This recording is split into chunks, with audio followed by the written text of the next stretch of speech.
está começando mais um De Frente com a Lei. E no programa de hoje vamos conversar com a vereadora Estela Balardim, do PT, parlamentar que também preside a Comissão de Direitos Humanos e Cidadania aqui no Legislativo Caxiense. De imediato lhe saúdo.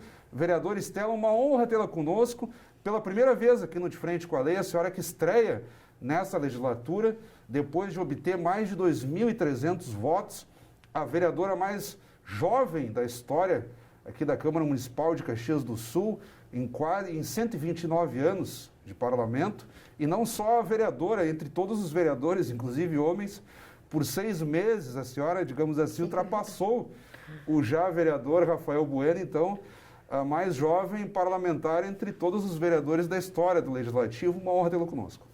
Oi, oi a todos que nos assistem de casa. É com certeza um prazer estar aqui. A gente sabe do trabalho desempenhado pela comunicação desta casa, né, e da importância que ele tem para a gente poder também apresentar as nossas ideias, nossos projetos. Às vezes, durante as sessões, a gente tem que falar das pautas que estão lá, muitas vezes não conseguimos colocar de forma propositiva as ações que viemos realizando. É com toda certeza um desafio muito grande, com 21 anos, mulher, vinda de um bairro carente da nossa cidade, estar aqui, mas sem dúvidas com o apoio de todos que votaram em nós e daqueles e daquelas que não votaram, mas acompanham o nosso mandato. A gente sente que está no caminho certo, desempenhando um trabalho aí junto com a comunidade. Claro, a partir de agora a senhora é vereadora de Caxias do Sul, ou seja, representa toda a cidade. E como a senhora mesma colocou, as sessões ordinárias, e nunca é demais dizer, atualmente às terças e quintas-feiras, sempre com transmissão ao vivo pelo canal 16 da NET, pelas redes sociais do Parlamento, Facebook, YouTube, a partir das 8h30 da manhã, a senhora tem sido muito ativa no debate e 2 propostas suas já ganharam muita ênfase. Claro, uma compartilhada a partir da Comissão de Direitos Humanos, presidida pela senhora, que é a renda básica, e uma outra que diz respeito ao chamado Julho das Pretas. Eu vou pedir que nós iniciemos pela primeira proposta a qual eu fiz menção, que diz respeito, então, à renda básica. Não é necessariamente uma prerrogativa legislativa propor criação de despesas, distribuição de renda, mas é uma provocação. E eu gostaria que a senhora explicasse nesse sentido como que tem funcionado a articulação junto ao Executivo. Exatamente. Nós, observando o momento difícil que a sociedade enfrenta, é importante ressaltar que sempre houve desigualdade social. Mas o período da pandemia, ele evidencia muito mais essas desigualdades. E a gente sabe que a miséria, a fome, infelizmente, assola muitos moradores de Caxias do Sul. E nós, da Comissão de Direitos Humanos, entendemos que a gente não poderia fechar os olhos e nos eximir do nosso papel de apresentar algo de forma propositiva nesse sentido, né? Porque nós temos atualmente na nossa cidade, segundo os dados da FAS, 9.021 pessoas em situação de extrema pobreza. Ou seja, que recebem menos de R$81 por mês. E a gente sabe do aumento do custo de vida da nossa cidade nesse período, né? Nos últimos 10 anos, a gente teve um aumento no custo de vida, um aumento no trabalho informal, um aumento na falta de emprego.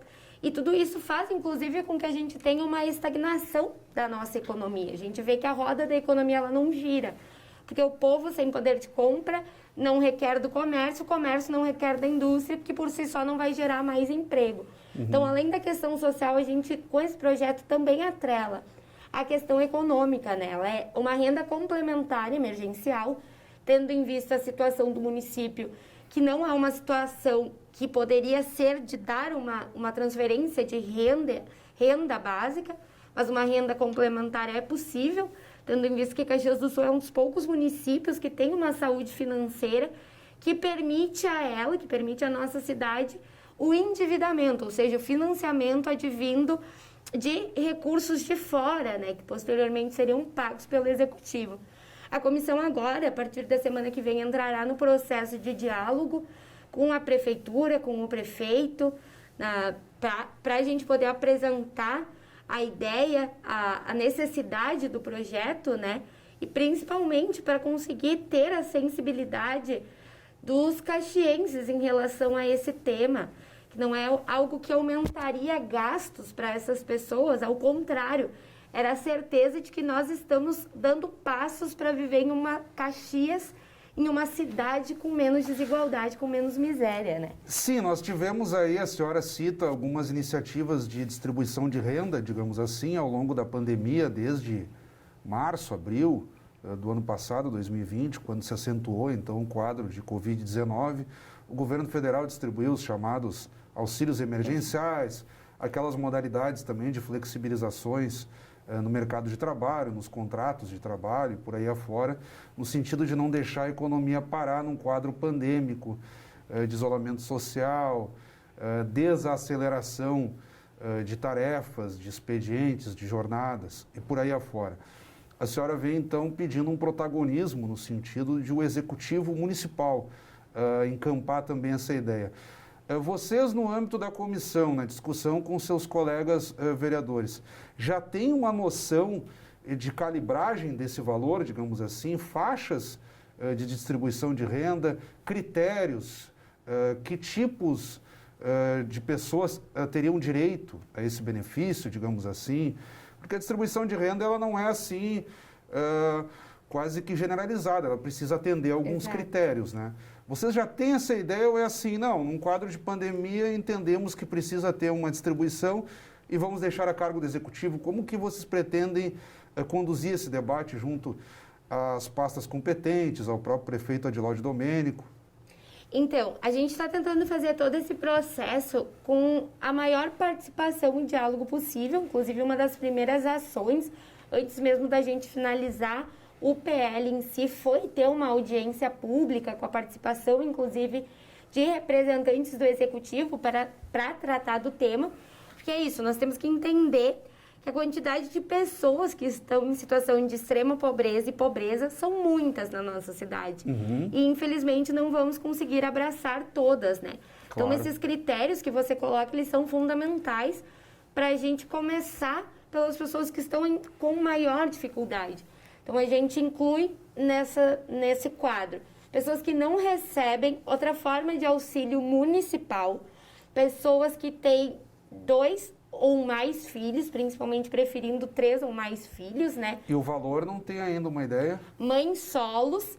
Em questão ao valor, a gente, conversando entre nós da Comissão de Direitos Humanos, achamos melhor tratar dessa parte especificamente com o Executivo. Que precisa de um estudo de impacto, né? Exato, a questão da ilegalidade, a gente entende que propor o valor diretamente poderia ainda torná-lo mais ilegal, né? E principalmente são dados que nós precisamos do setor da economia, do estudo executivo. De impacto financeiro, né? Exatamente. E da onde que esses recursos viriam, né? Quais que são as medidas apresentadas pelo executivo, para poder fazer esse debate de valor especificamente. Bem, com relação então à renda básica, vereadora, certamente esse assunto terá desdobramentos nas próximas semanas e quem está nos acompanhando aqui também poderá acompanhar pelas redes sociais da casa, o site institucional, as suas próprias redes. E já fica inclusive o convite aqui para que a senhora retorne e nos atualize sobre essa pauta. Mas a senhora também tem um outro projeto que repercutiu bastante junto à imprensa local nos últimos meses e diz respeito ao chamado Julho das Pretas, uma ênfase específica na mulher negra, digamos assim. A senhora, notadamente, uma vereadora negra que representa também não só os negros, mas as mulheres, enfim.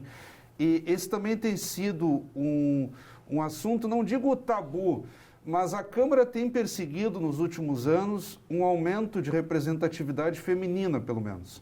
Nós chegamos a ter aí, na legislatura retrasada, se eu não estou enganado, só a vereadora Denise Pessoa, do PT, que continua na casa, se reelegeu, era vereadora daquela legislatura.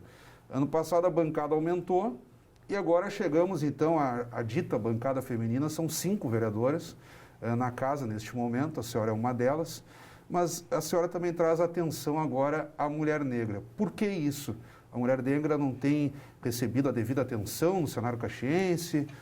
Por que desse Julho das Pretas? Então, eu acho que não é algo específico da nossa cidade, de Caxias do Sul. Nós temos uma estrutura social que nos condiciona a marcadores sociais, né? A gente teve um processo de escravidão muito longo no nosso país, que terminou de forma tardia e sem as condições devidas para os negros e negras poderem ocupar os espaços, os postos de trabalho, poderem ocupar, inclusive, uma educação de qualidade. Não era permitido que os negros estudassem, e isso se reflete até os dias atuais, né? Tanto que a gente vê que os negros ocupam em menor número os bancos das universidades, em maior número o nosso sistema carcerário. E tudo isso é devido a essa estrutura social que nós temos de racismo. E o racismo, ele não necessariamente é alguém te chamar de macaco na rua. Ele se dá de diversas formas. Quando tu sente dificuldade de acessar o mercado de trabalho, quando tu entra numa loja... Chamado racismo velado, digamos assim. Exato, quando tu entra numa loja e tu sente que o segurança está perto de ti. Para nós, mulheres, principalmente quando a gente está no período da escola, que a gente olha para os nossos cabelos e não se sente representada nas marcas, não se sente acolhida pelas nossas colegas, se sente diferente e vai criando vergonha, inclusive, das nossas próprias características, que carregam a marca dessa história dos negros e negras. Então, o Julho das Pretas, ele não é uma data comemorativa, acho muito importante deixar isso bem claro. Ele é uma data de ações afirmativas. Conscientização. Exatamente, juntamente com a educação, porque nós acreditamos que a educação ela é essa chave de transformação social, para que nós possamos, principalmente com as meninas, com as mulheres negras da nossa cidade, trabalhar a autoconfiança, a capacidade, trabalhar a autonomia e também com o restante de Caxias trabalhar essa proposta mudança. Já tramita pelas comissões da casa, né? Já. Então, em breve terá parecer e aí poderá, inclusive, ser discutido em plenário para aprovação, enfim. E por que o mês de julho? Então, no mês de julho, no dia, para ser mais exato, no dia 29 de julho, nós temos o Dia da Mulher Negra Latino-Americana e Caribenha, que é uma data, né, como o nome mesmo já diz, que não é só apenas do Brasil, que é tratada em toda a América Latina. Então, ela, por já ter esse simbolismo, a gente escolhe o mês de julho. Bom, então vamos acompanhar também a tramitação desse projeto. E a senhora já vem de uma forma bem palpitante, aí estamos próximos do final do mês de maio, quer dizer, o mandato tem andado bastante já nessa arrancada, digamos assim. A nossa produção facinal, vereadora, mas ainda nós temos pelo menos pouco mais de 2 minutos. Nesse encerramento, no que eu devolver a palavra à senhora, aparecerão na tela, para quem está nos acompanhando em casa, seus contatos telefônicos, e-mail, para que quem está nos acompanhando, então, possa lhe enviar críticas, sugestões ou elogios. O espaço é seu para uma saudação final e talvez ainda uma recuperação de um ponto que não tenhamos tocado no decorrer do nosso bate-papo. Faça suas considerações. Então, eu gostaria de, em primeiro lugar, agradecer o espaço, porque é assim que nós podemos mostrar o trabalho que estamos desempenhando, mas é sempre importante ressaltar: política é participação popular. Então, vocês que estão em casa nos assistindo são quem realmente fazem com que a gente trata aqui valer a pena. Então, contem comigo para estar junto a vocês, junto às nossas comunidades, pois o Legislativo nada mais é do que uma ponte das demandas da população que vive os problemas reais, que vive o dia a dia da cidade, para o Executivo poder tratar das melhorias tão necessárias para Caxias do Sul. Nós contamos com vocês, vocês também podem contar comigo, com o mandato, com todas as pessoas que estão aí para muitas resistências, muitas lutas e muita transformação social, que com certeza se dará na coletividade. Muito obrigado, vereadora. Obrigada. Então, acabamos de conversar com a vereadora Estela Balardim, do PT, a parlamentar mais jovem aqui da história da Câmara Municipal de Caxias do Sul. Ela que também preside a Comissão de Direitos Humanos e Cidadania da Casa. E como sempre também convidamos a todos que continuem acompanhando a nossa programação. Até o nosso próximo encontro.